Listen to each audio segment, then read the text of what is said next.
Hey everybody, hello and welcome back to our channel Info Island. So guys, आज हो गई है 10th of June और आज का आपका आरआरबी एनटीपीसी का फर्स्ट शिफ्ट का एग्जाम हो चुका है, जिसका वीडियो हम आपके लिए लेकर आ चुके हैं। यस गाइस, आज के इस वीडियो में हम आपसे आज के 10 जून के आरआरबी एनटीपीसी के फर्स्ट शिफ्ट के पेपर में जितने भी जीके जीएस के क्वेश्चंस पूछे गए हैं वो डिस्कस करेंगे और आपको उनके आंसर्स बताएंगे। बट नॉट ओनली आंसर्स, उनसे रिलेटेड इंपॉर्टेंट फैक्ट्स भी बताएंगे, एडिशनल इंफॉर्मेशन भी बताएंगे, सो दैट अगर आगे आने वाली शिफ्टों में अगर आपका एग्जाम लगा हुआ है तो आपको अगर उनसे रिलेटेड कोई क्वेश्चन पूछा जाता है then you will be in a position to handle that and answer that question. तो गाइज जल्दी से वीडियो को शुरू कर लेते हैं और देखते हैं कि किस प्रकार के क्वेश्चंस आज यानी कि 10th ऑफ जून के आपके आरआरबी एनटीपीसी के फर्स्ट शिफ्ट के पेपर में पूछे गए हैं। Before beginning with the questions, आप अगर चैनल पे नए हो तो गाइज आपको पता है आपको क्या करना है, चैनल को सब्सक्राइब कर लेना है, नोटिफिकेशन बेल आइकन को हिट कर देना है, जिससे आप किसी भी इंपॉर्टेंट वीडियो को मिस ना करें, ठीक है। और आपको समय समय पर हमारे इंपॉर्टेंट वीडियोस के और इन्फॉर्मेटिव वीडियोस के नोटिफिकेशंस मिलते रहे। तो चलिए जल्दी से वीडियो को शुरू करते हैं। तो गाइस, पहला इंपॉर्टेंट क्वेश्चन जो कि आज के पेपर में पूछा गया था वो था कि what was the demand for which the Congress session held in Banaras in 1896, जो हुआ था, ठीक है।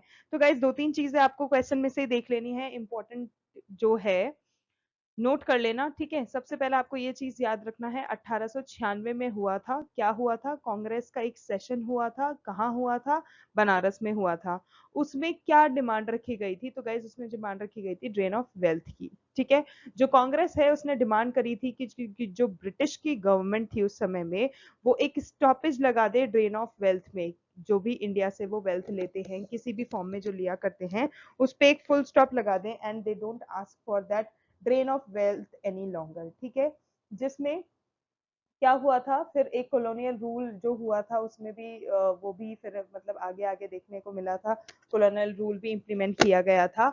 और फिर इस मैटर को जब उन्होंने रेस करा था तो जो कांग्रेस थी उसने अटैक करा था एक कॉन्सेप्ट जिसने बहुत ही एक कॉलोनियलिज्म जो उस समय में चल रहा था उसका बेस बना दिया था, जो कि बहुत जरूरी भी था। सो आपसे अगर पूछा जाता है कि जो कांग्रेस का सेशन हुआ था जिसमें ड्रेन ऑफ वेल्थ जो थी उसका मतलब मुद्दा रखा गया था, तो वो कहाँ पे हुआ था वो सेशन, तो गाइस बनारस में हुआ था। कब हुआ था, 1896 में हुआ था।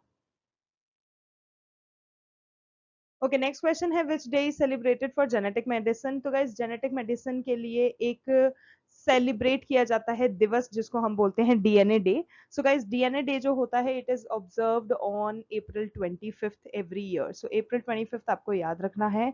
ये बेसिकली क्या करता है, जेनेटिक एजुकेशन को प्रमोट करता है। ये दिवस जो मनाया जाता है वो इसीलिए मनाया जाता है कि लोगों में जागरूकता बढ़े और जो जेनेटिकल एजुकेशन है वर्ल्ड वाइड उसको बढ़ाई जाए, जिससे कि हम और आप उस चीज के बारे में जान पाए, और इसीलिए इस डीएनए दिवस को मनाया जाता है, ठीक है।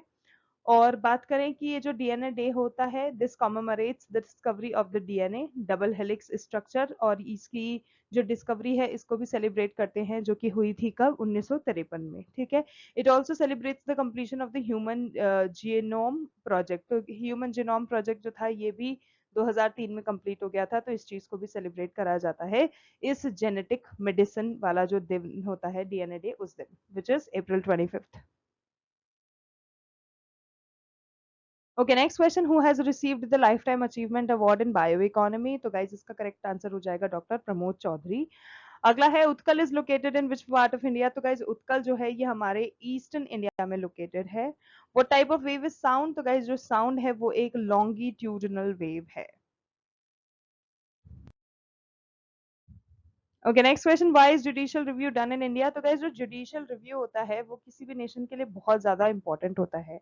Now I am I going to tell you why, उससे पहले मैं आपको बताती हूँ कि जुडिशियल रिव्यू होता क्या है। सो गाइस जुडिशियल रिव्यू जो इंडिया में होता है वो एक ऐसा प्रोसेस है जो कि इंश्योर करता है कि both legislative and executive actions confirm to the constitutional framework, ठीक है। जो कॉन्स्टिट्यूशनल फ्रेमवर्क हमारा असाइंड है, बना हुआ है, उसमें दोनों ही लेजिस्लेटिव भी और एग्जीक्यूटिव एक्शंस हैं, दोनों ही कन्फ्रंट होने चाहिए। अब उसके होने से होता क्या है, तो गाइज ये जो रिव्यू होता है it basically ensures that the judiciary is independent, ठीक है, as it works independently. thereby also clearly defines the functions of every organ of the government. इसके अलावा it also protects the fundamental rights of the citizens guaranteed by the Indian Constitution. जो हमारे Indian Constitution में हमारे citizens के जो fundamental rights given है उसको भी protect करता है, promote करता है, और Supreme Court की जो power है इंडिया की, that to enforce the right is derived from Article 32 of the Constitution, वो भी बताता है. तो ये चीज भी आपको ध्यान में रखनी है. Okay, next question, what is the cheapest mode of transport. ये क्वेश्चन बहुत इजी था गाइज. इसमें आपको अलग अलग ऑप्शन दे रखे थे कि एयर ट्रांसपोर्ट है, रेल ट्रांसपोर्ट है, वाटर ट्रांसपोर्ट है. तो आपको बताना ये था कि कौन सा चीपेस्ट मोड ऑफ ट्रांसपोर्ट होता है. तो guys among all of those transport जो सबसे चीपेस्ट मोड ऑफ ट्रांसपोर्ट होता है वो होता है हमारा water transport. So water transport आपका करेक्ट आंसर हो जाएगा, which is particularly suited for heavy और बल्की गुड्स. जो भी हमारे हैवी और बल्की गुड्स होते हैं, अगर उनको लॉन्ग डिस्टेंस पे पहुंचाना है तो सबसे सस्ते में अगर आपको किसी तरह से पहुंचा सकते हो तो वो है आपका by using the mode of water transport. ठीक है, जहां पे time is not a critical factor, लेकिन आराम से चीज पहुंच जाए, सस्ते में पहुंच जाए, वो ज्यादा जरूरी है, बिकॉज टाइम तो ऑब्वियसली लगता ही है. Additionally, canals are also considered a very economical option for transporting goods smoothly. Okay. Okay, next question. In which revolt was Sidhu hanged on a banyan tree at a place called Panchkathia? तो इसका correct answer हो जाएगा आपका Santhal revolt जो हुआ था उसमें. और ये बात करें ये कब हुआ था, तो guys it happened in 1855 55-56 AD. So Santhal revolt. अब now because we are talking about the Santhal revolt, तो let me just tell you some important information related to Santhal revolt. ठीक है, सबसे पहला पॉइंट ये है कि सांथल अपराइजिंग जो है it was a rebellion of Santhal tribes. ठीक है, सांथल ट्राइब, सांथल नामक जो ट्राइब है उनका ही ये रिबेलियन था, जो कि राजमहल हिल्स जो है बिहार में, वहां पर वो चीज स्टार्ट करी थी, जो कि आज के समय में झारखंड कहलाता है. ठीक है, इंपॉर्टेंट है. अगेंस्ट हुम, अगेंस्ट ब्रिटिशर्स एंड जमींदार्स, जो समय में लोगों को एक्सप्लॉइट किया करते थे काफी ज्यादा. सांथल अपराइजिंग जो है ये किसने शुरू करी थी, तो इसकी अध्यक्षता निभाई थी सिद्धू और कान्हू ने. तो ये दोनों नाम आपको ध्यान में रखने हैं. सांथल अपराइजिंग जो है ये कब हुआ था, तो इट हैपेंड इन 1855 1856. ठीक है. The tyrannical British revenue system, usury practices and the zamindari system in India made Santhal people annoyed, and two Santhal brothers जिनका नाम है सिद्धू एंड कान्हू मुर्मू, उन्होंने ऑर्गेनाइज करा था 10,000 सांथाल्स को एक साथ लेकर आए थे और प्रोक्लेम करा था दैट एक रिबेल होगा अगेंस्ट द ब्रिटिशर्स. एक रिबेलियन उन्होंने पूरा 10,000 लोगों के झुंड तैयार करा था अगेंस्ट द ब्रिटिशर्स, जिसका नाम दे दिया गया था सांथाल रिवोल्ट. जो सांथाल्स थे they are the largest tribal group in India, जो कि झारखंड में, वेस्ट बंगाल में और उड़ीसा में पाए जाते हैं. आपको पता होना चाहिए कि ये सांथाल ट्राइब कहाँ पाई जाती है, तो गाइज ये जनजाति झारखंड, वेस्ट बंगाल और उड़ीसा में पाई जाती है. इसके अलावा guys Britishers invited the Santhals to come and settle in Jharkhand. उन्होंने बुलाया कि भाई झारखंड में उनको बुलाओ, सेटलमेंट कर लो, उनको ये प्रॉमिस कर दिया जाएगा कि लैंड एंड इकोनॉमिक अमेनिटीज उनको मिलती रहेगी. ठीक है, तो ये चीज भी रखी गई थी. 10 सांथाल्स जो है अलग अलग स्टेट से they came to settle in today's Jharkhand, जो कि उस समय में बिहार था, आज झारखंड माना जाता है. ठीक है. ओके, उसके बाद जो जमींदार हैं उन्होंने डोमिनेट करा था इन एरियाज को और टैक्सेस कलेक्ट करे थे, lent money at very high rate. तो ये सारा चीजें तो तभी से रिलेटेड है, आप देख सकते हो, इम्पोर्टेंट है. यस, ठीक है. उसके बाद ये वाला पॉइंट देखो, सिद्धू वॉज कॉट इन अगस्त 1855. सिद्धू को फिर अगस्त 1855 में पकड़ लिया था और फिर उसको एक बनियन ट्री पे लटका दिया गया था और उस बनियन ट्री का नाम रखा था Panchkathia. Okay, next question, what was the objective of first 5 year plans. Guys 5 year plans बहुत इंपॉर्टेंट होते हैं, चाहे आप किसी भी कॉम्पिटिटिव एग्जाम की तैयारी कर लो. कौन कौन से 5 ईयर प्लान्स हैं हमारे, कब कब आए, क्या क्या उनका मोटो रहा, कितना उन्होंने ऑब्जेक्टिव रखा, कितना टारगेट रखा, कितना अचीव करा, all of these things are very important. तो वो सारी चीज अच्छे से ध्यान में रखना. So coming back to the question, if we talk about the first 5 year plan, तो guys first 5 ईयर प्लान जो है ये आपका 1951 से 56 तक चला था, जिसमें जो मेन ऑब्जेक्टिव था फर्स्ट 5 ईयर प्लान का वो यही था कि आपको डेवलप करना है, इम्प्रूव करना है एग्रीकल्चर सेक्टर को, बिकॉज एग्रीकल्चर सेक्टर उस समय में बहुत जरूरी था. क्योंकि ज़रूरी तो खैर आज भी है, उस समय में बहुत ज़रूरी था, पर किसी न किसी रीज़न के कारण पिछड़ा भी हुआ था। इसीलिए एग्रीकल्चर सेक्टर को प्रमोट करने के लिए, डेवलप करने के लिए, इम्प्रूव करने के लिए काफ़ी ज़्यादा मेजर्स लेने का ज़रूरत था। इसके अलावा जो रिफ्यूजी सिचुएशन थी उसको एड्रेस करना और सेल्फ सफिशिएंसी को अचीव करना, ठीक है। कुछ और ऑब्जेक्टिव्स भी थे, जैसे कि economic reform, solving the food problem, raising the standard of living and providing social and economic justice. ये सारे ऑब्जेक्टिव्स थे फर्स्ट 5 ईयर प्लान के, लेकिन मेन मोटा मोटा जो उसका ऑब्जेक्टिव था वो यही था, to develop and improve the agriculture sector. Okay, next question guys, आपको पूछा गया था कि कंट्रोल प्लस पी जो होता है, ये जो की शॉर्टकट की है, ये किस लिए यूज की जाती है? So guys, this is use to print the document. फिर कंट्रोल प्लस एम के बारे में पूछा गया कि कंट्रोल प्लस एम जो है वो पावर पॉइंट में किस लिए यूज होता है? तो गाइस, नई स्लाइड्स को लगाने के लिए।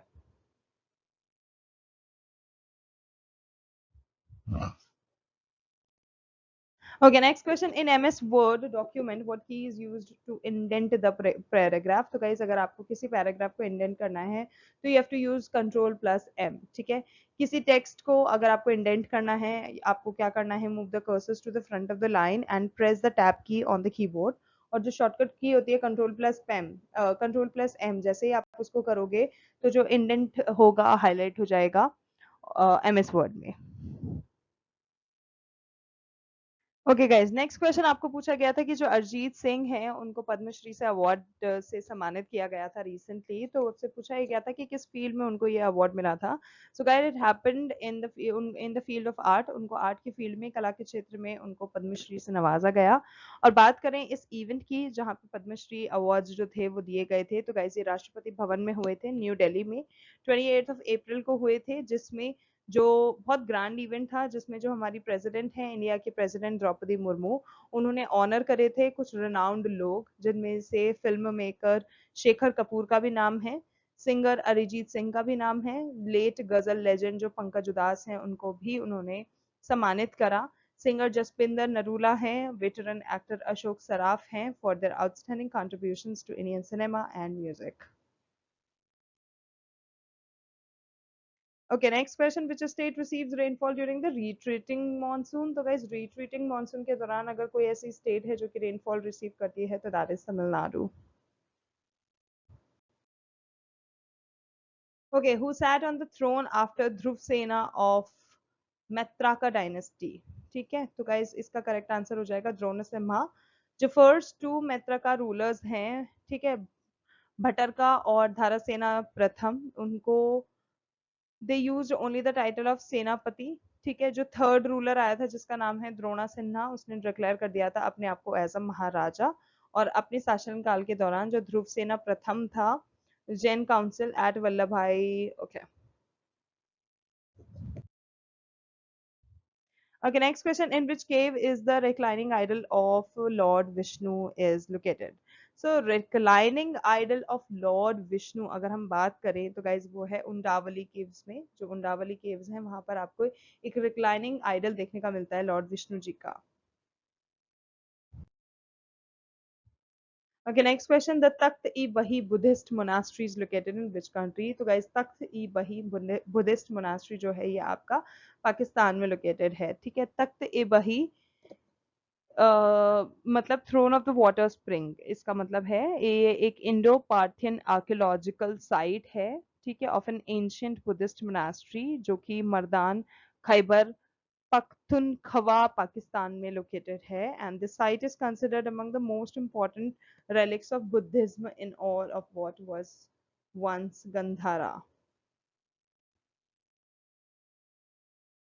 Okay, next question. In which country will the Rugby League World Cup 2026 be held? So guys, Rugby League जो कि Rugby League का जिसका World Cup 2026 में होने वाला है, it is going to be happening in Australia and Papua New Guinea. Okay, next question. The first law commission of free independent India was established under the chairmanship of whom? So under the chairmanship of Lord Macaulay. तो जो first ऐसा कोई commission है जो कि establish किया गया था 1834 में under the charter act of 1833 under the chairmanship of Lord मकाउले, ठीक है, विच recommended codification of the Penal Code and the Criminal Procedure Code. Okay, next question. Which article of the Indian Constitution prohibits trafficking in human beings and forced labor? So it is Article 23. That's it guys, those were the very important GKJS questions जो कि आज यानी कि 10 जून के आपके RRB NTPC के first shift के paper में पूछे गए हैं। अगर आपको वीडियो अच्छा लगा, इन्फॉर्मेटिव लगा, then don't forget to like, share and subscribe to our channel Info Island because this is the only platform जहां पर आपको समय समय पर सारे ही कॉम्पिटिटिव एग्जाम्स की खबरें मिलती रहेंगी, सारी अपडेट्स मिलती रहेंगी, सारे प्रिपरेटरी वीडियोस, सारे ही एग्जाम एनालिसिस मिलते रहेंगे। आज के लिए गाइस बस इतना ही। Thank you so much for watching. We will see you in our next video. तब तक के लिए all the very best to all the candidates.